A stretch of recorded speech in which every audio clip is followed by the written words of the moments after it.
Man, fuck kangaroos, okay? They are assholes, just pure asses. You would think they're all cute and happy and all that shit in their mother's pouches, but no. They're dickheads. You go up to them in the zoo enclosure and they all go, and then they kick you right in your 5-year-old chest, scarring you for the rest of your life. Fuck them.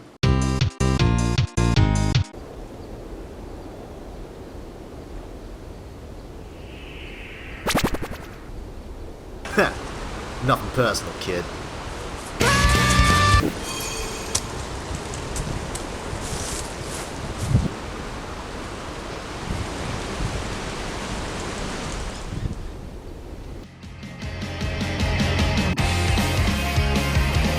TerryByte. Amazingly enough, some people around the world don't know who Skippy the bush kangaroo is, and if you don't, really? Fucking gotta pull up Wikipedia now. Skippy the bush kangaroo was produced in the 60s. Yeah, didn't think I'd go that far back into history, did ya? Was that the 90s a retro? It's about a boy and his intelligent pet kangaroo with a whole 91 episodes produced. Now if you're familiar with this channel and the random bits of bullshit that I spurt out, you'll know that I usually look at one episode from each season, something like that, but in this case, I'm not going to do that at all. Instead, I'm looking at one episode from the 60s version, which is the original, the 90s version, and of course, the animated spin-off. So let's just start off with the 60s version, shall we? The classic, the big one, the aged, the cheesy, but still lovable series. I may have a grudge against kangaroos for being little shits, but I can't deny this is one catchy theme.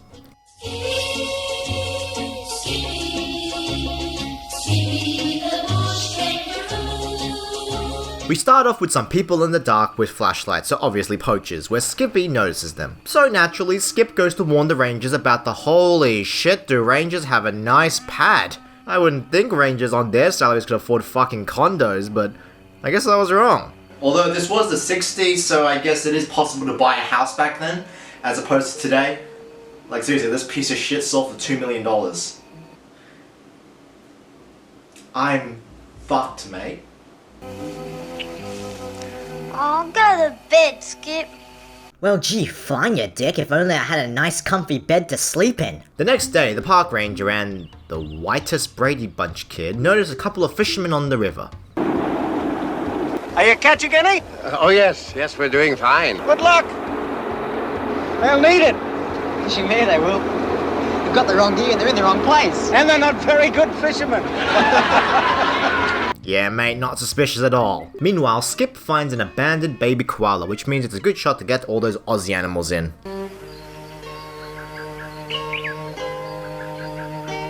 Okay, that's pretty damn cute. Fuck off! Where's its mother, Skip? Koalas don't leave their babies about. Gas, white boy. Come here and tell me that if I fuck you in your ass, you punk white boy. So it turns out that the park ranger, Matt Hammond, is leaving for a couple of days for work. Man, Matt Hammond, that's a name. Matt Hammond. And his son, Sonny Hammond. Wait, Sonny Hammond? Oh gee, he's just asking for his kid to get bullied, isn't he? Maybe that's why they live in a bush, to make sure the kids can't make fun of his London look teeth. Get the London look. So the next day, Skip warns Sonny about the poachers again, and this time he actually gets up.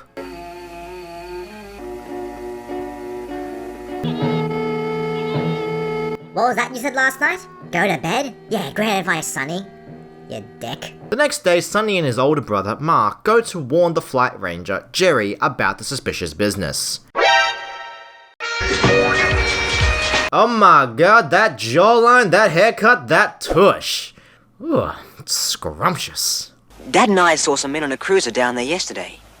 They were supposed to be fishing, but they couldn't have been. They had all the wrong gear. They will. They've got the wrong gear and they're in the wrong place.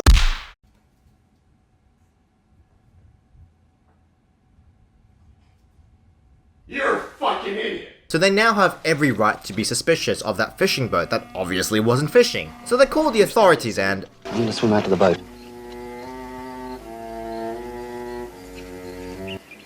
Or just strip. I'm not complaining. Oh yeah, pretty boy, take that shirt off. Yo man, might want to take off the watch? No, okay. So Jerry goes full Sean Connery on the poachers, sneaking into a convenient conversation about how these guys sell koalas At a high price. and they also litter. Now you fucked up! Okay, so now they have proof that they are poachers, so they call the authorities and...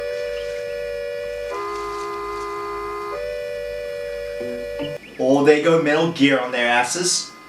Hell, just to see Jerry take off his shirt, I'll take that. So this is the halfway point of the episode, and literally the next 10 minutes is just slow sneaking around, showing how the plan comes into fruition. Just sneaking, and silence, and more sneaking, and more stripping, and swimming, and sneaking while cutting to the poachers to show how much of a piece of shit they are. So after a whole bunch of nothing happens, we see Skippy making sure the poachers don't come back, and...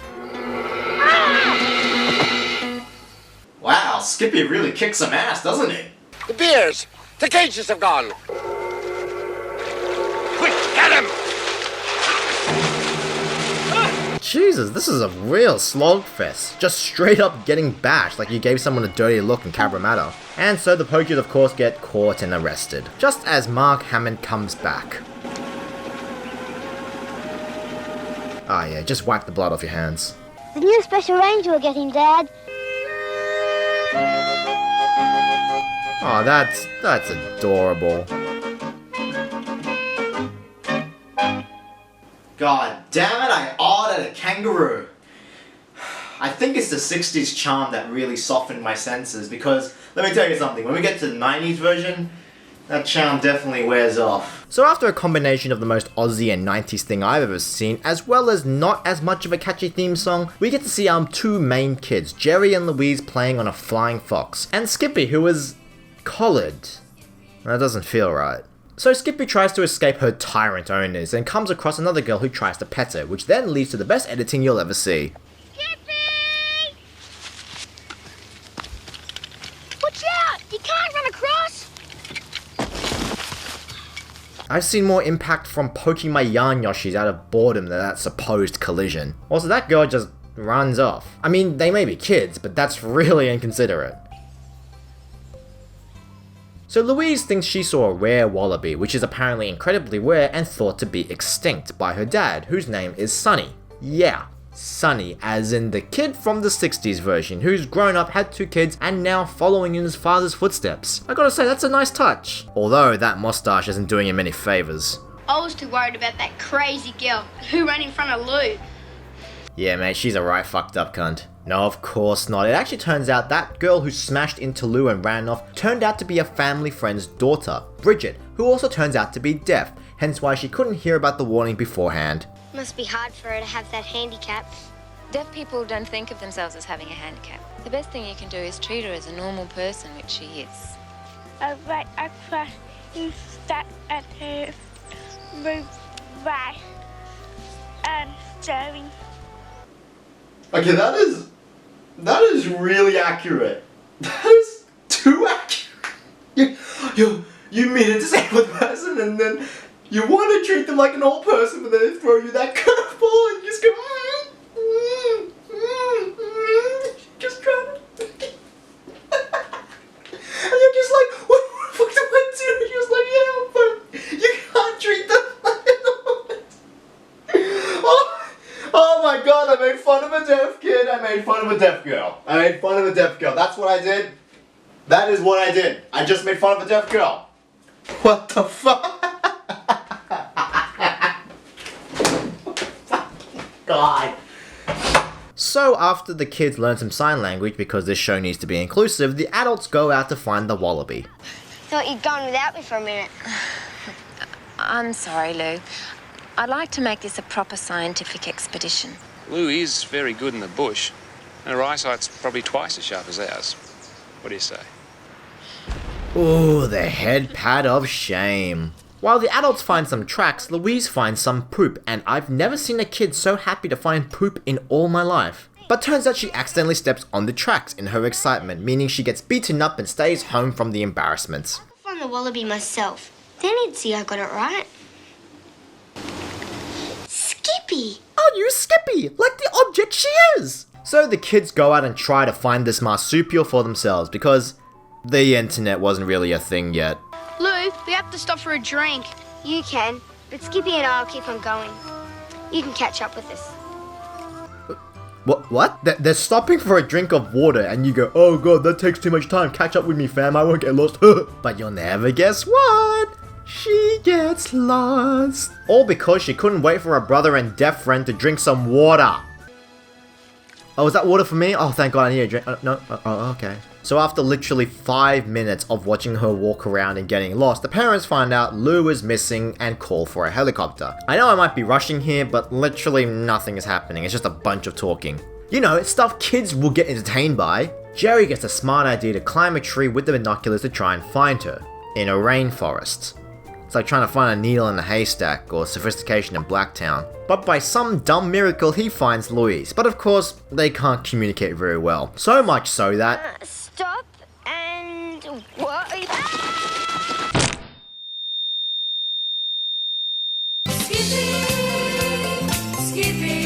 No, of course she doesn't die. She climbs back up and she doesn't seem phased that she almost dropped to her death. So how will the kids communicate to each other? Well, remember the scene where the kids learned sign language for like a minute? Well, you can exactly see where this is going. And then, at the end, the parents aren't even mad, and surprisingly, Skippy barely does a damn thing. Was I a bit too harsh there? I feel like I was, but at the same time, Round the Twist was on, and that was way more interesting. Compared to that, this is just dull and slow. But at the same time, there were better episodes, like how there was a tiger freaking on the loose. We'll work something out. I'm sorry, Mr. Fudd. His name is Mr. Fuck? So after watching that weaker version, what would come next? An animated version, of course, which makes sense considering the fact that Skippy didn't do a whole lot except look cute as fuck. Now he's wearing a spiffy trucker hat, cravat, and everything else that makes you look like a top bogan. Also, Skippy is male, even though Skippy was actually female the entire time. You know, this animation looks kind of familiar. I wonder what it is. Oh, it was produced by Joran Gross, who also animated Blinky Bell. That's interesting. Also, funny fact, that video still has a false claim made by Contour New Media Kids. So, that's a bunch of shit, you Kanga cunts. Although, despite my negativity, I can't get over that really catchy tune. Skippy the what? Skippy the who? Skippy the bush kangaroo! So, we are looking at an episode called The End of the World. So Skippy here is helping the local professor with some star searching early in the morning. There's a 4:30 in the morning now? And then Skippy just discovers a comet. Congratulations! You've discovered a new comet! Exactly how did you discover Skippy's comet? Easy. I looked through the telescope and there it was. Don't you find that oddly suspicious? Bad writing. Easy. I looked through the telescope and there it was. Well, let's come back down to earth, Skippy. What's on in Bushtown? Tomorrow morning is the official opening of Bushtown. Hello? You just discovered a comet here? I think that's pretty important. Legit, they talk about the discovery of a new comet for like one sentence. And then it's about the opening of some aquarium and are her tits out? I think her tits are out. I mean, I don't see any clothing. It's either really badly drawn or something, but that's straight up a female crocodile not wearing anything over those scaly breasts. God damn it, I'm trying not to be a porn channel here. Oh, so that's one sassy pose there, mate. So this lady, who was the governor's wife, messes up the opening and everyone just laughs at her. Mercilessly. Who's really the bad guy here? So this walrus or seal or sea lion or whatever gives a tour of the underwater where pearls are being produced, and this creates some serious questions. There's anthropomorphic crocodiles and sea lions, but at the same time non-anthropomorphic fish and sharks. But you've always been crazy about pearls. But those are tiny! Even these are bigger! She's a size queen, I see. So as you can see, the animation isn't very smooth. It's passable, but not great, with its cheapness showing, mainly because this was aired on Channel 9. That's all the explanation you really need, honestly. So the sea lion here wants to show the biggest pearl they have, which of course wouldn't be a good idea seeing how you're setting up a target, but whatever. Going, whoa, you dirty guy. Did that crab just call that oyster a dirty guy? Oi, you fucking dirty cunt, I'm gonna slap you right in the fucking clam face, you fucking... And after witnessing the pearl, the crocodiles want to buy it. Buy it for me! Stop it! Buy it! I'll give you $100 for the pearl. Matey, the day the world ends is the day I part with that for less than $100,000.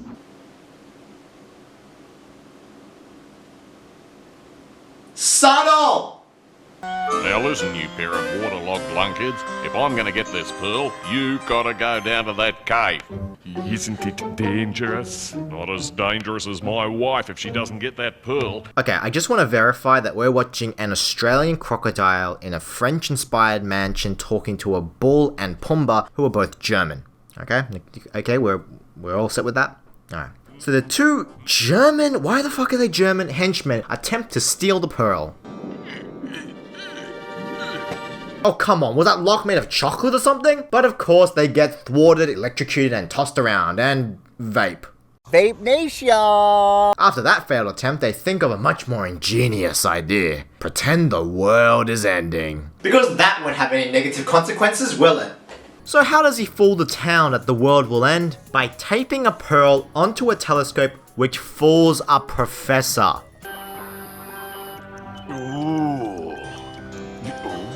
Great galloping goldfish! What? Oh, someone taped a pearl on the telescope like a complete idiot. To add more proof, he gets a bunch of doomsday prophets to chant a bunch of bullshit. And the people believe it. I mean animals. You know what I mean. Fall to earth! Fall to earth. Well, that's the most panicky town I've ever seen. So the crocodiles collect the giant pearl while the sea lion says this line. Enjoy it while you can. I'll be getting in my submarine now. It's the only safe place to be when that comet hits. Are you kidding me? You're a fucking sea lion. You can just go underwater yourself. What difference does it make to go into a submarine? But of course, Skippy thinks it's all a bunch of bullshit because he's apparently the only one with a brain in this godforsaken town. I smell a con. And where there's a con, there's Croco. Later, the maid in the observatory found the pearl on the telescope, meaning the gang finds out about the Croc's plan. I guess. And then after a feathered circle iris transition, they plan revenge. Greeting, rotund and rapacious one. I bring sad news. Oh my god, I can't tell if that is racist or just fucking stupid. Also, why are the prophets smiling? Oh, and they drop nails on them. Because they want to kill them. Oh, the sky is falling down. It's the end of the world. That's definitely animation. So now the Crocs want to get into the submarine because they're crocodiles. They can go underwater too. Why do any of you need the submarine? Also, if he's the mayor of the town, why hasn't he been voted out yet? So after Skip reveals a plan to the Crocs, they still don't care and go underwater, meaning the sea lion has lost a submarine for 2 weeks, meaning they probably lose money, closes down, leading to an economic downfall of the land, as the people are looting and raping think the world's gonna end, being emphasized by two different groups of prophets.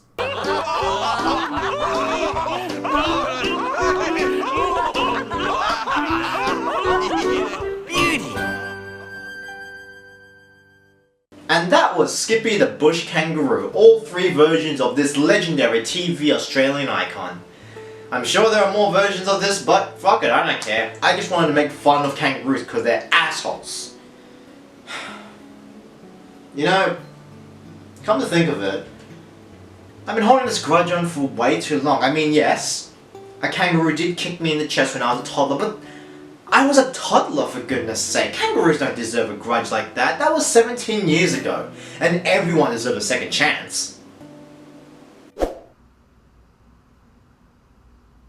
Okay, maybe not everything, but I should just go outside and make amends with those furry little buggers, because Australians just find kangaroos outside, right?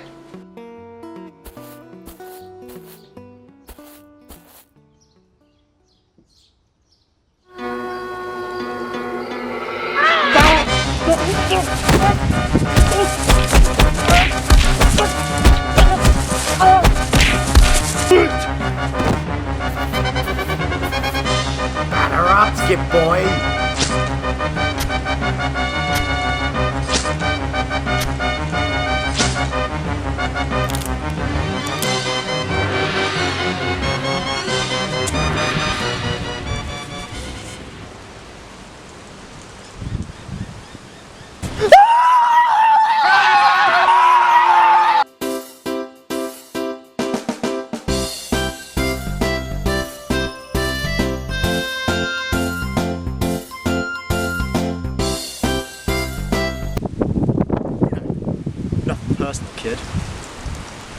Can you open your eyes a bit more?